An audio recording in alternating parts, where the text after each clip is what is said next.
My father served in the Marine Corps in World War II. He was in the campaign on Iwo Jima. He was an officer in the Marine Corps. I believe he was a first lieutenant on the landing on Iwo Jima. He didn't share very much at all with us in regards to his military career. The only thing I remember him really saying about it was that he went in with 200 men and walked out with 3.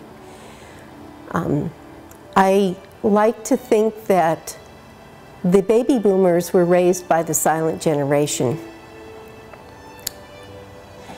Our parents went through the Depression. They went through World War II. And these were things that were hard for them to talk about. And I think that in talking to acquaintances of mine, I don't have a unique experience here. My father never talked about the war.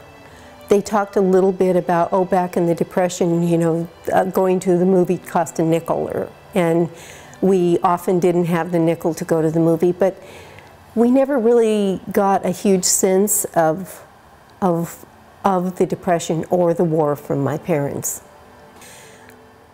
One of the things that I think really helped my father in his later years to deal with what he had experienced in Iwo Jima was when they were retired and living in Arizona, he and my mother, he joined the Marine Corps League, which is really an association of former Marines.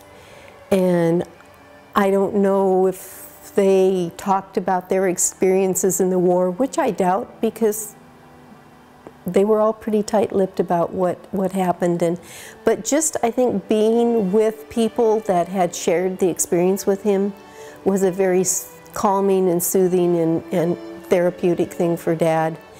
I know when we had his memorial service there in Arizona after he passed away, there were a lot of the red hats. They all wore red hats at his service. And I know Dad attended a few services himself. I think legacy videos are the means to communicate from one generation to the next. I kind of laugh, and I'm thinking that, you know, in times before we had all the media and all the electronics, the way that the old people passed things down was by word of mouth from generation to generation, the stories, the lore.